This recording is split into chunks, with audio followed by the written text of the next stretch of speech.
many different types of horror films: comedy, found footage, exploitative, etc. All with their own spices and tastes that the filmmakers, cast, and crew add to it. To me, movies are just like cooking a dish. Some might want to use more cream when they're cooking the fettuccine. Some might want to use more pasta water. Some might use mushrooms, while others use chicken. God, I really want some fettuccine. Likewise, Tobe Hooper made a movie that was dirty and a bit grungy. John Carpenter made a movie that looked more traditional, yet both made movies that were both iconic in the horror genre and to cinema as a whole. I say this because there's one type of film that portrays these different tastes of the medium. One that is entertaining because it specifically shows filmmakers against other filmmakers and styles against other styles. That would be the anthology film. Out of the film anthologies that came out within the last decade, the movie The ABCs of Death had to be one of the more ambitious. Did it pay off or live up to the potential that a film with its premise could have? Short answer, no. For those who don't know, The ABCs of Death is a horror anthology film that came out in 2012. It didn't get much buzz at the time. It seemed to be kind of the idea of the producers, Tim League and Ant Thompson, had for a few years before it went into production. The premise is simple. 26 filmmakers from around the world are assigned one letter from the alphabet, the Latin one obviously. They have to think of a word beginning with said letter and correlate that word with death somehow. The producers helped fund this project by giving the filmmakers about $5,000 to work with. Add that with them also being in a lineup of 25 other directors in the movie. That is approximately 130 minutes, including the beginning and end credits. The filmmakers were given a max of 5 minutes for those shots, if even that. This would lead to fun and interesting shots, right? Well, I don't know about fun, but interesting.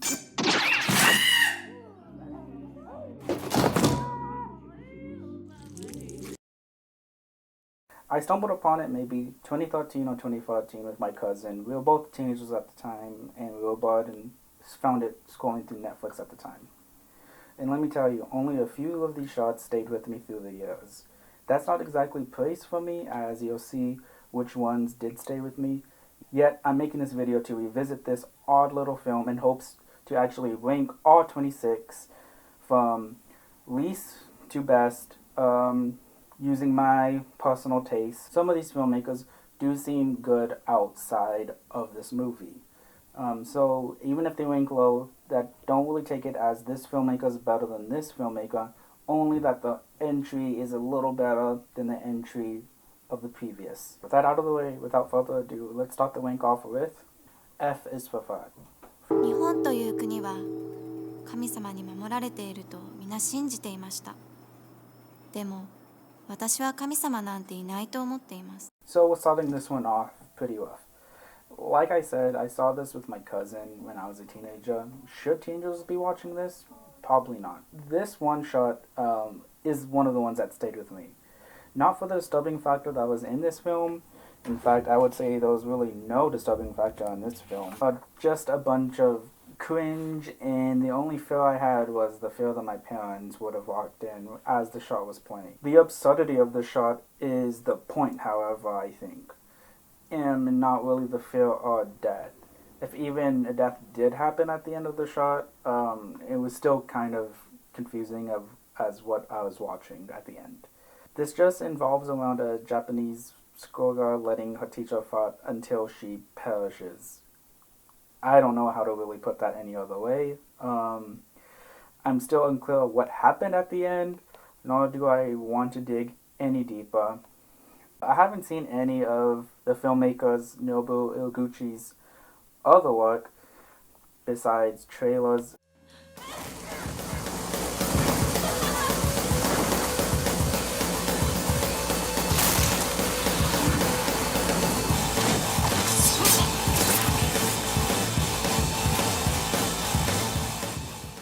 It was made by a Japanese director, and it is one of the 3 Japanese shots in this anthology, which is one of the positives I can say of all the Japanese shots in this movie, is that They all seem to help each other out with each other's projects.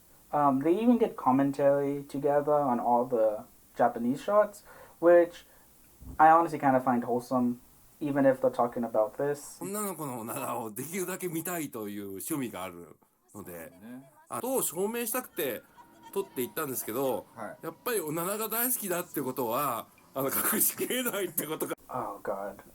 Let's just move on. Number 25, K is for klutz.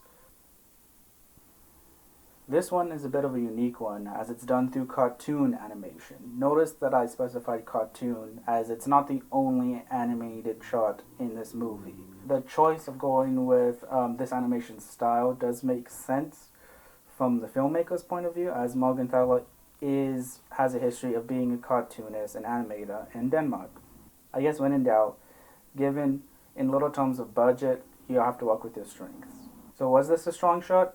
Not so much. The cartoon style melds perfectly well with the slapstick humor of the shot, but for me that is kind of the issue with the shot. The humor, like Evan Fafat, doesn't really work for me. In the commentary, Morgenthaler's logic pretty much was... This has always fascinated me, that the female race is also have the necessary to go and poop. And I wanted to go in and explore that and take it to another level. Did I say they got a budget of $5,000, which I know isn't a lot to work with, but I mean, still. There's a bit more creative material on YouTube than a gag of a woman dying by her poop. And they have little to no budget. These first entries, especially compared to some of the shots in the latter half of the list, do fall really flat in terms of her and humor. I would say Anders Morgenthaler does seem like more of a mixed bag.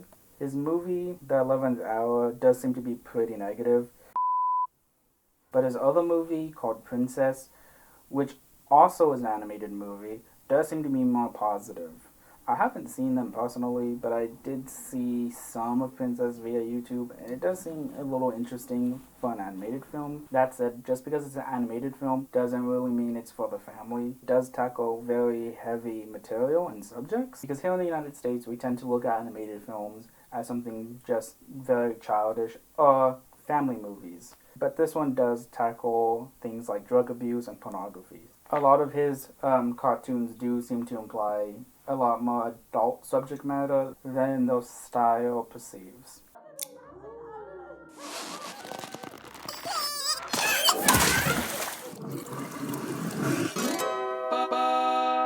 On to the next one. Number 24, M is for Miscarriage. I know the last two I put so low because they were gross and unfunny. The reason I put this one low too has nothing to do with the humor that did not quite stick the landing for me. Hell, there wasn't even any humor in this, nor any fear, nor any emotions for that matter. It tells the story of a young woman looking down at the toilet, only to one and get a plunger, returning to the toilet to find a bloody miscarriage. A very tamed image, by the way. In fact, I didn't even know it was supposed to be a miscarriage until the title card came up. Either way, it's one of the shortest shots on the list, but also seems phoned in at the same time, which is odd because the director has worked with other directors on the list, even starring in one of the movies. Tyreek, what do you do? I'm a filmmaker.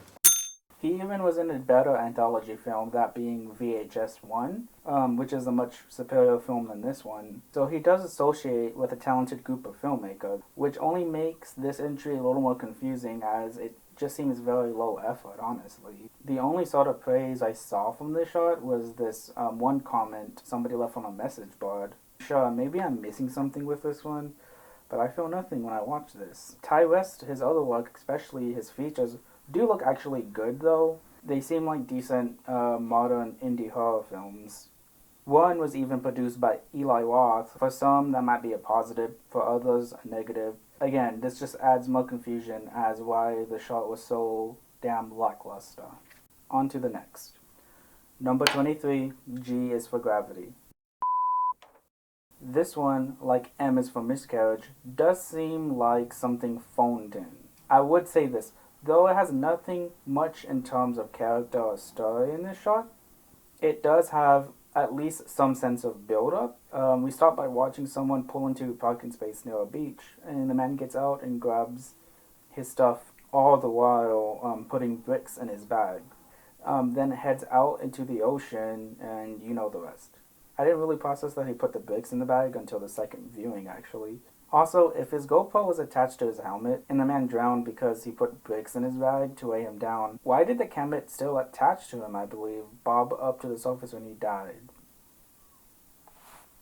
Andrew Chalky's other features seem to show an interest in waters and the horrors that come with an open water or ocean.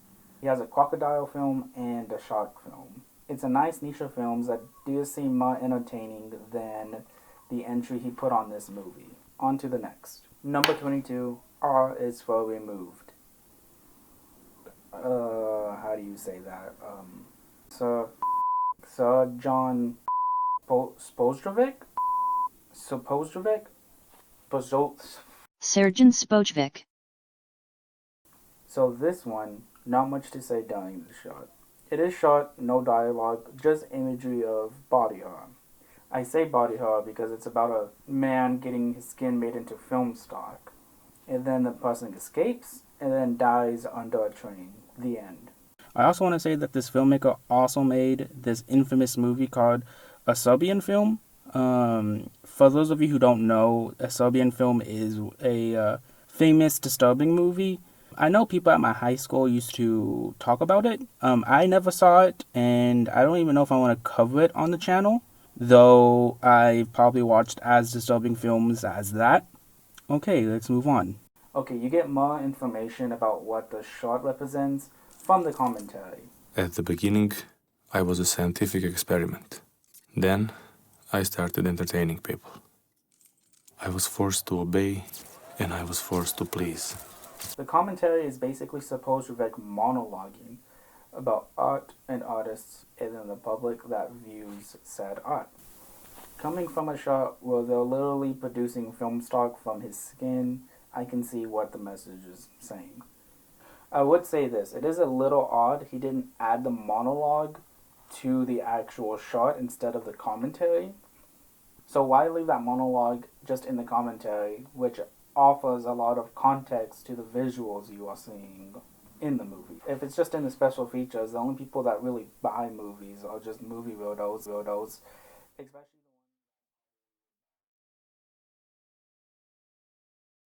Number 21, Z is for Zetsumetsu. He was chosen to end this film. So did they save the best for last? Well, they certainly saved something for last. It's another shot that doesn't have really a plot. It's a series of events loosely tying together Japanese relationship with the West and the West relationship with Japan. Japanese food products are totally safe. The nuclear energy is also safe. It's a gift from our beloved nice country, America. Unlike the other two entries on this film, the lack of plot doesn't really seem to be the process of doing it half-assed, but more as a way to solve a message. And what is the message? I don't really know, but I won't be doing like an essay on it or anything. It is quite a way to end any movie. During the commentary, Nishimura shared that his letter was initially R, which he was going to use for rice, hence why rice is abundant in the shot.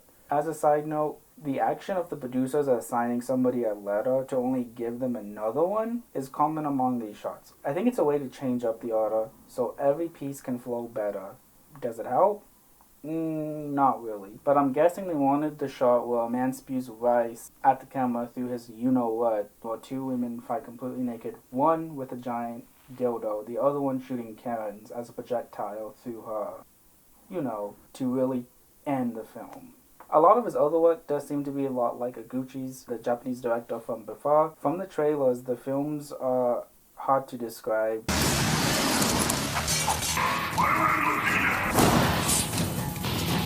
On top of the Japanese films, he also directed a shot on another horror anthology called The Profane Exhibit.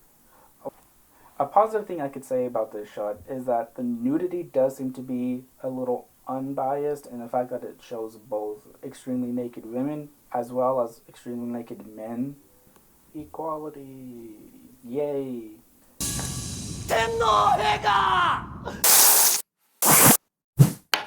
Number 20. U is for Unearthed. Though this is in no way a bad shot, like the other ones coming up, it is kind of forgettable, hence why it was put so low.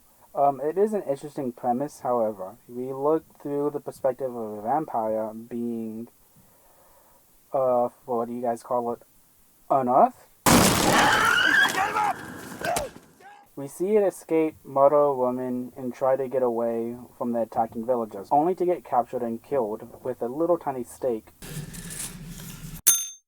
Joking aside, Ben Wheatley is one of the filmmakers that does have a really decent filmography, but as far as everything else goes, this shot does really kind of fall flat, just because I honestly didn't remember it until I started to research it again. Number 19, E is for Exterminate. Like Unearthed, this one isn't that bad. In fact, it kind of reminds me of like a creepypasta that we used to read and all that stuff growing up. The major thing that's a drawback is that they didn't use a practical spider or a real spider.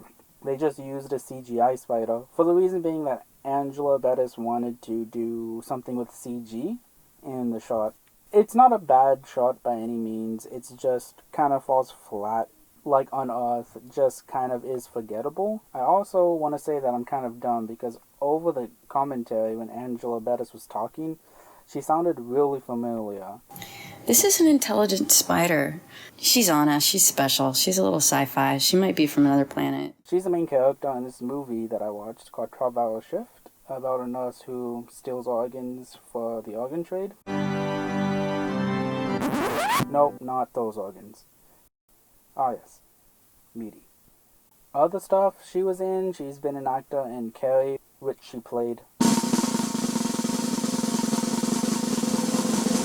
Carrie in a 2002 remake. Number 18, O is for Orgasm. This is the first director duo on the list, and first French film also. Bruno and Helene are both husband and wife, and they actually co-direct each other's films. As far as the shot is considered, the shot doesn't really have much of a plot structure, as it's just a bunch of imagery and colors and sounds. It is well shot, and the cinematography to the sound mixing is good. It is probably the best out of the 26, cinematography-wise, though it was just lacking in everything else. Number 17, B is for Bigfoot. This is one that I didn't forget when I watched it years ago as a teen. Maybe it was the fact that it placed B, which means it was the second shot to come on after the movie. Or maybe because the actress who played the woman in the shot is a real... But I remember this one quite differently than how I remember something like... The shot is relatively simple. It's basically just a babysitter that tells the kid to go to sleep or else Bigfoot would take him. And only afterwards do the babysitter and his girlfriend both perish, with the kid only surviving because she pretended to be asleep.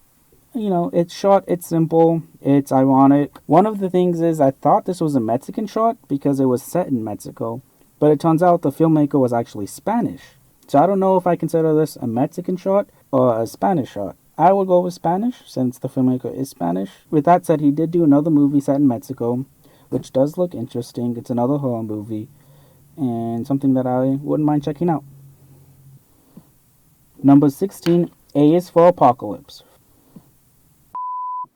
A is for the Apocalypse had the misfortune, or fortune, to start off the ABCs of Death. Was it a good opener? For the best part, I guess so. It was a little confusing. It does start with a man in bed eating breakfast until his wife comes in and tries to kill him with a knife. A fight ensues, and you get one of the most disgusting yet awesome makeup effects in the movie that still looks painful to this day. One of his shots actually won an Oscar, which was pretty good. I saw it, and it's basically how I would imagine Joker would be if done in real life. Eso está claro. Pero ella y tú nunca habéis cruzado una palabra. No sabes dónde vive ni cómo se llama. ¿Dónde tienes el motivo para estar tan fascinado?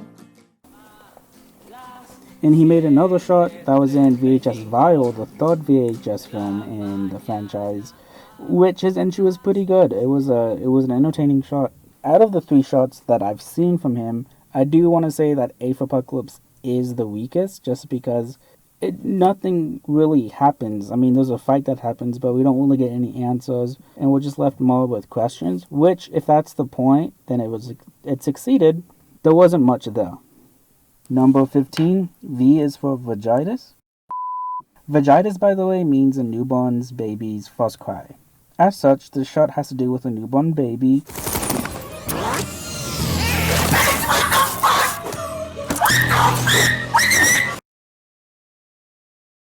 As said before, all the filmmakers were given a budget of $5,000 and complete freedom. Corey Andrews did the most with the budget, and it is impressive that he was able to pull off a lot of CGI and a lot of actual practical effects too for the budget of $5,000, which isn't a lot in filmmaking standards. With that said, the robot a lot of it was practical. It looks pretty neat how they kind of created it and everything. The plot was still kind of confusing. Again, it does seem like it was something that Corey Andrews wanted to make, and he wanted to tell the story, but it could have been better if it was in a longer short film, or even if it was like a comic book idea, which makes sense because Corey Andrews has a background in writing like Spider-Man comics, and it had even like lore to it, which I found pretty cool. Citizen has the right to earn back their fertility, and the fastest route has always been through service to propagation control. Yes, sir. It's why I joined. That and making the world a safer place, of course. But in this type of scenario, with this kind of budget, I think it would have been a little better if he would have done a story that's a little more smaller and less grand, just because it really doesn't fit well with the rest of the shots in the anthology. Number 14. W is for WTF, or what the f***. I really want to take the time and say that the producers of this film really went out of the way to pick specific directors. Obviously, I said in the beginning that, you could do a lot with just 26 directors, each with their own freedom to tell a story they want to tell. That said, the producers knew what they were doing when they were seeking out specific filmmakers. For example, the Japanese filmmakers. They wanted a specific tone and a specific aesthetic that they wanted to portray in this movie. One of these filmmakers, John Schnapp, is similar to the tone that the filmmakers probably wanted to grab to. This one, the comedy evolves around it being very meta. We're gonna get this done. Hold on. It's like, why do you do this? Here's the thing, Walrus. It's like a Godzilla walrus. It's a city.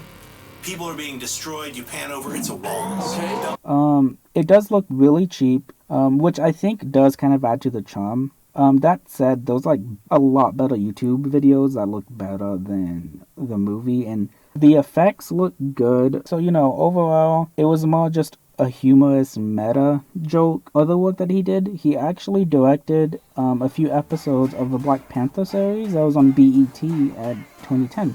The animation does look different from standard American animation, which is cool. But as far as that goes, WTF is it's a short. That's all I could say of it. Number 13, N is for nuptials. This is the only entry that was done by a Thai filmmaker. And, it's pretty basic. It's funny. It's more just all humor. The shot just revolves around a man training a pet bird to propose to his girlfriend, only for that bird to give away that he's been cheating, which results in, well... Yeah. It's just something, short and simple. His other work, however, does look very good, since he has a 2021 film that came out called The Medium, and it's one of those horror movies that does genuinely look terrifying that I do want to check out eventually. Number 12, L is for libido. Now going from something meta and humorous to something that honestly is the most disturbing entry on this movie. It's about a man forced to masturbate to explicit stuff happening in front of him. That gets more and more extreme. Meanwhile, he's supposed to race the man next to him. If he loses, then he, like I said, the stuff in the beginning is rather tame, you know, it's mostly just women and all that stuff stripping. But it gets more and more extreme to the point where it culminates in him watching. His goal for the shot was supposed to make sex look unerotic and unpleasurable. And he really gets through that, and honestly, you can see this as a fear of just pressure and performance, as well as, you know, obviously being held against your will and forced to do these acts that you are unconsenting to. I do want to say that it is a relatively well-made movie for the budget and the time restraints that the filmmaker had to deal with. I am a fan of the filmmaker as he worked on the team of the Raid movies, which are just really good Indonesian action films. He's also pretty well known in the VHS series because he made one entry in VHS 2, which honestly is my favorite short film in all of the VHS franchise. And he made one in the newest one, VHS 1994, or VHS 94, which was pretty good.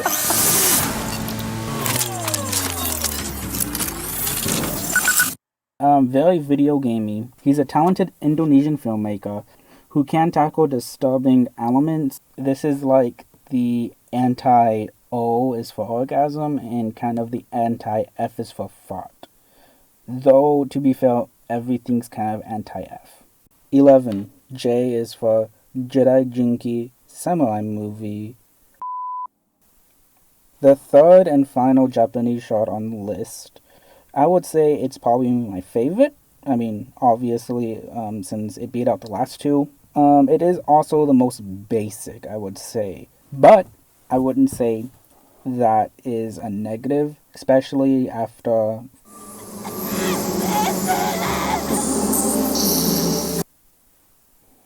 This is inspired because the filmmaker, Hideo Yamaguchi, created a short that was very Japanese. It follows a samurai as he helps participate in another samurai committing seppuku, only to choke up at the end, having his friend, the samurai that's committing the actual seppuku, to linger in suffering. The dying samurai's face changes throughout the shot in more outrageous ways. One of the things I want to highlight is that I think all these faces were done practically, without CGI or anything. And yeah, it looks just as terrifying behind the scenes, if not more behind the scenes, than it does in the actual movie. It is the most tamed out of the Japanese ones, but again, for me, that's not a negative at all. And Yamaguchi just wanted to make a short that was Japanese to its core, and I think he succeeded. Now we just need an American to make one about a restaurant. We are now reaching the final 10 letters. Not that that milestone would have any difference on the quality of the shots you will see. It's just something that, say if this wasn't a whole list about every single letter, me ranking every single letter, and if it was just a more smaller list, simpler list of just putting my top 10, I do want to say that these would in fact actually be my top 10. Nothing against the filmmakers or their talent or their skill as a filmmaker and a storyteller. It's just going specifically only off of this movie. So now that that's out of the way, let's get back to it with number 10. Number 10. Q is for quack. Now before I begin, I do want to say that I'm actually a fan of Adam Wingard without realizing it. He's an American filmmaker who's been making movies for the past few years, to which you probably heard some of his. For one, he directed the horror movie You're Next. I'm the fastest. He has a fucking arrow in his back! Stop yelling at me, Kelly! Which is a great horror movie. I personally like it. Also in your next was Ty West, the director from M is for Miscarriage, which is one of the reasons why I said Ty West is in a group of talented filmmakers, which is why, again, M for Miscarriage is still pretty confusing to me. Other movies under his belt is the Blair Witch remake that came out in 2016. Another big one that you probably heard about is just this small little independent movie called Godzilla vs. King Kong. He also worked on VHS, and Simon Barrett comes in as the writer. As a lot of Adam Wingard's films he directs, Simon Barrett is the writer behind them, such as this shot right here, which is why they're kind of a duo in this movie. This is the second meta shot in this anthology. Just like W is for WTF, we open with Adam and Simon going over different ideas that they can do for their letter. What if our ABCs of Death short is the only segment in the entire film to feature an actual on-screen death? So they, like geniuses, choose a duck. Yet, as they're about to pull the trigger on the duck, Adam Wingard doesn't decide to fire when Simon Barrett's gun goes off, killing them basically both in a misfire. It's a good commentary on actually how this movie handles death. How these filmmakers are trying to one-up each other in the gore factor, in the shocking factor, or in the humor factor. And it's kind of a parody look of pretentious filmmakers. Right, yeah. This isn't a snuff film, this is art. And just filmmakers thinking that art and their film is more important than any lives that may get lost in the making of said film. It's just a good dissection of kind of the tone that this film is going for with each one of its shots. Number 9, H is for hydroelectric diffusion. The shot is as ridiculous as the name. This is one of the shots that I did remember from when I was a teenager. For the reason being, well...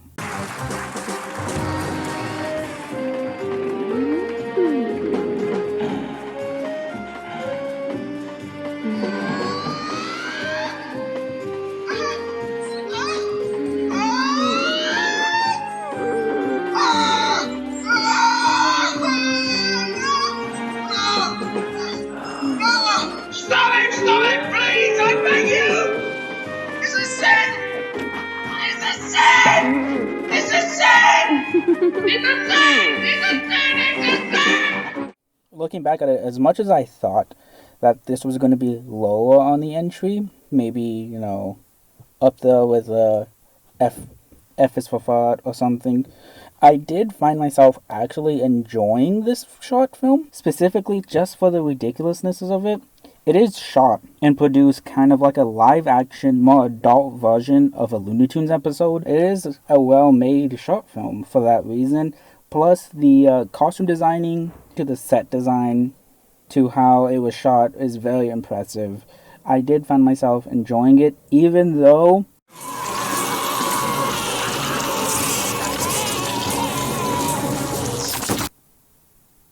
Yeah, that's nightmare-inducing. I couldn't find much stuff on the actual filmmaker Thomas Mayling. He did make this film called The Norwegian Ninja. Kong Olavs enhet for usynlig krigføring som beskytter de norske livslovene. But I couldn't find much else on him. For instance, if he is actually indeed a furry. Now, let's move on to something a little more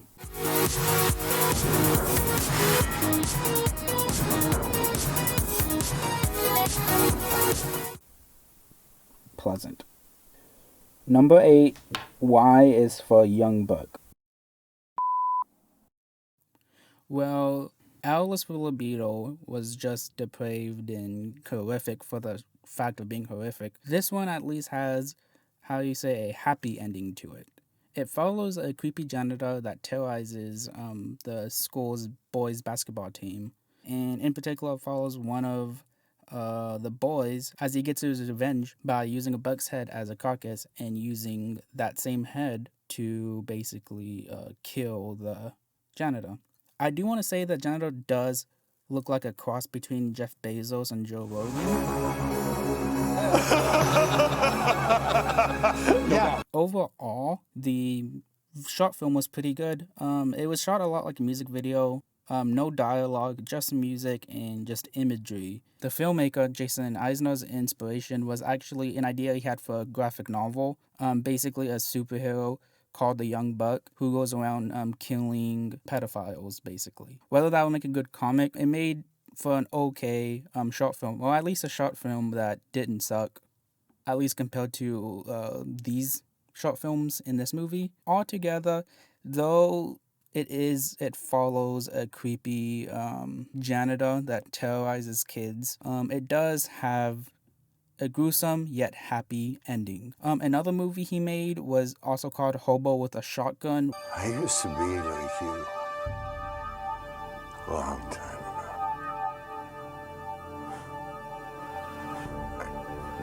I hate to tell you this, but if you grow up here,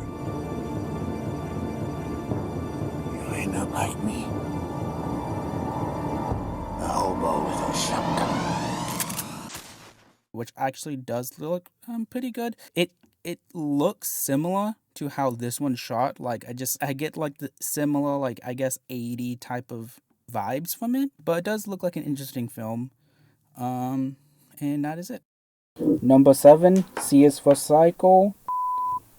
So this shot was interesting because I personally like in storytelling when they implement the time dimension and when they mess with kind of time and time loops and everything and paradoxes. And this one is basically all about just a time loop and paradox. Follows a man just going about his day when he falls into a time loop with himself.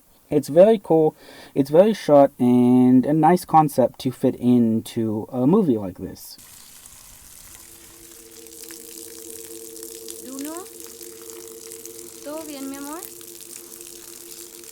I feel like anthologies offer filmmakers to tackle kind of really cool concepts that they don't really have to spend a lot of time on because they don't have to write a feature film or write a script for it. So I think this was a really cool concept, short, simple, but cool. Number 6, X is for XXL. This French short tackles a topic that is probably horrific to many people. It has to do with body image, body shaming and fat shaming, and being an outcast. Vous jouiez pas dans Jurassic Park, le brontosaure, hein? Hein? Allez, sauve-toi, sauve-toi. Feeling so isolated and everything, due to things that could be outside of your control. Filmmaking-wise, it is good. It could have been done a little better. Again, it was a little too over the top in portraying the main character and kind of going into maybe stereotypes that some people have of people that are overweight.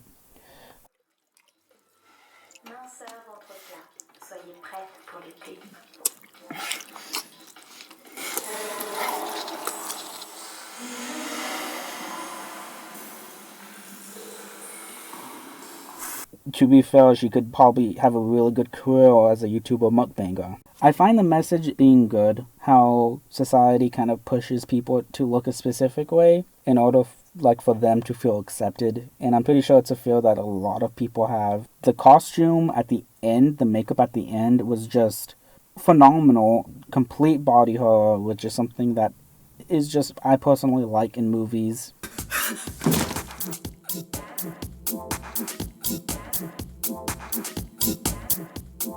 We are now in the top 5.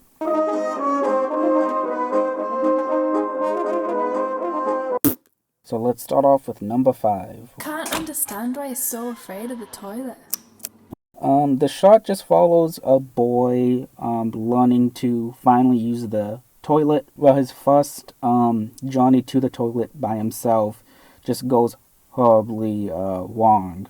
Now, during the pre-production, the producers picked mostly every filmmaker seen on the movie, with the exception of one. For one, they had a little competition among other filmmakers to see who will get picked to be on the movie.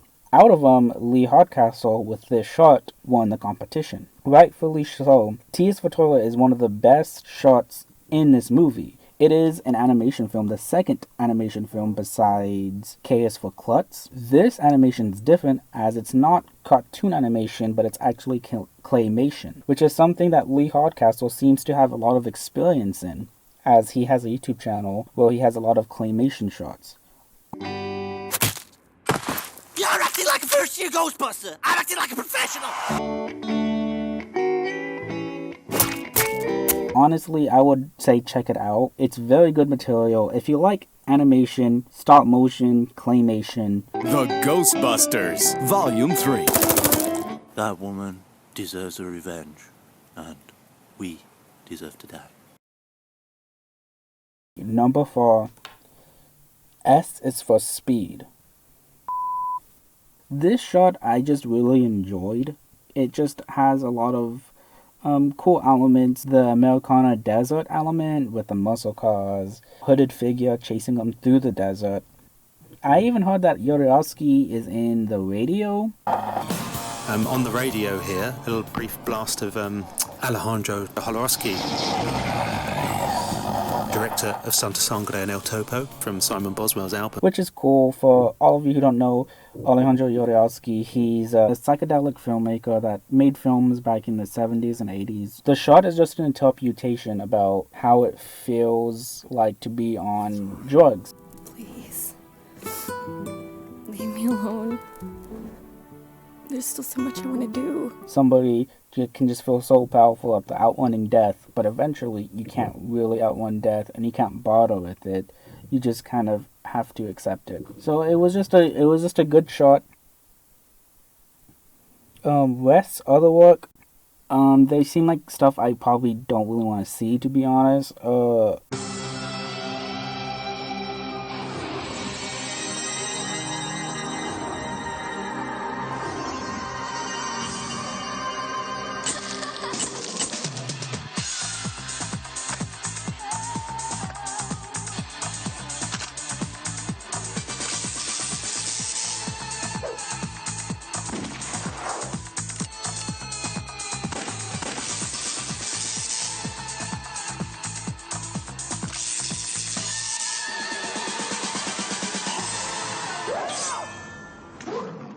Evil Aliens looks like a cheap porno, to be honest. Adaption. It's hardly original, is it? I mean, what's your angle on that then? She's suddenly pregnant. Who's the father? Please tell me it's E.T. Number 3, I is for Ingrown. This Mexican shot is the shortest out of the top 3 and is confined to only one room, that of a bathroom. Yo no soy intrusa. It is very sad and disturbing in a way that most of the kills in here aren't really. We follow a man as he injects some type of fluid into the woman, and the woman perishes, hearing the monologue of the dying woman. No eres valiente, ni único, ni irrepetible. Eres tan básico.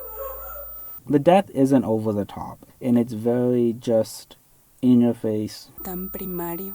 As you can tell, the shot is about women and girls being killed, also known as femicide, an occurrence that has affected places like Mexico in the past decade, but we can see in farms over here in the States. Yeah, a shot about an issue that specifically affects women and girls would be advantageous to see it through a female's director's eyes. With that said, the filmmaker set out to make a movie about this issue. Had to coin the word feminicidio, a sad reality. Woman murder in Mexico is so common that a word was created to name it. That was in his country. You know, the makeup effects from behind the scenes looks nice. In particular, the scratching. I just find that just very...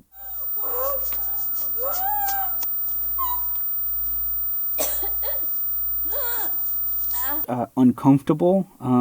So overall, very good filmmaker, very good shot. He has another movie in Mexico called We Are What We Are. as further news of the increasing number of missing persons in Mexico City continues to come to light. Kidnap victims are predominantly the homeless and street prostitutes. Spokesman stated that all reports of cannibalism are unsubstantiated. A movie written and directed by him, actually. And it seems interesting. There is another one, an American one, that came out a few years afterwards. I found something strange this morning. And I believe it's human remains. The storm has washed some bones way down creek. I have no need to see that one. I do want to check out the original and to see how good of a filmmaker he actually is. Number 2, P is for Pressure. Now, I talked about how the potential of the ABCs could have been with 26 directors, 26 short films that potentially could tell 26 different stories and narratives. And honestly, this was kind of the potential I was thinking of when I decided to watch it. For this being a movie with 25 other directors, this is the only shot that really does seem to tell an actual complete narrative story. This shot also tackles a very disturbing topic, that of crush videos, which if you don't know what crush videos are, it's basically videos online of women in either like high heels, stilettos, or just barefoot, crushing small animals, usually resulting in the animal's death. It's supposed to be disturbing videos made for disturbed people, and the shot evolves around that as it follows a single mom in Sonam taking care of her family, that she has to resort to prostitution, and she gets involved with a producer of crush videos, which she participates in order to support her kids. It's very tragic and it's really horrific. There's really no human deaths besides the death that does happen to the animal, the cat. But the disturbing factor comes from, one, that people in dire situations like deep poverty will resort to doing anything just so they can make sure the family's alright and they can take care of. And when it comes down to killing an innocent animal or making sure that your kids are fed, I mean, can you really blame somebody for making that choice? What I find more disturbing than that is the fact that it's only a choice because really the crush videos are in enough demand for there to be money behind it. You follow a family that's in poverty, that has no money, that's willing to do this only because the people that have money are willing to pay for it. So I give props to the filmmaker for making this shot on just such a low budget and such little resources. They really pulled through. Made a really good shot. I do want to add that the actress that plays the mom in this one, the main actress, is actually the first transgendered woman in Sonam to get a sex change. So that was really neat when I found that in my research. That's really cool. That's something actually really positive. Number 1, D is for Dogfight.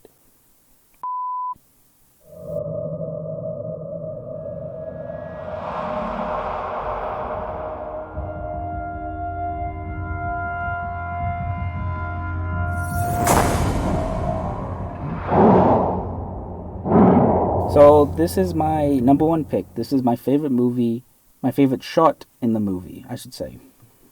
As it has death and it has gore and it has a disturbing element to it, but it is kind of like how Y is for Young Buck. The people that die are the bad people, the ones, they get the comeuppance at the end. So it follows a fighter who is participating in underground fight club, and he is paid to have to fight a dog.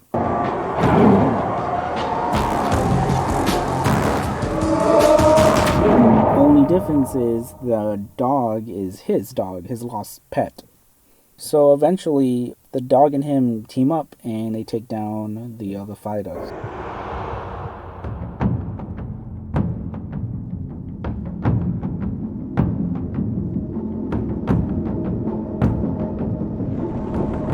It's very simple, but honestly, it just works for me. The dog twist is set up throughout the shot, if you pay attention the second time. But for it to kind of have a reversal on how it's really the fighter and the dog that take down basically the coaches, the people paying for the fight and everything, was nice. Also, the dog is just so adorable. The dog's name is Riley the dog.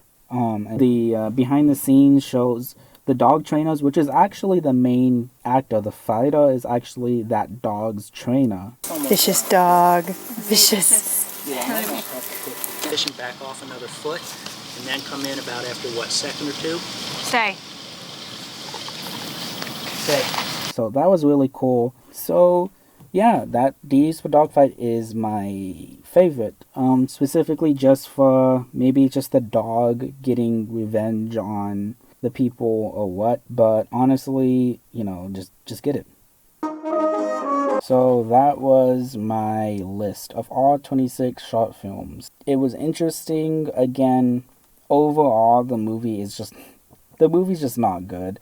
And a lot of the shots do fall flat. I would say really only maybe the top 5 are the ones that I actually consider at least decent. If you're a fan of indie horror though, then I think you would get a lot out of it.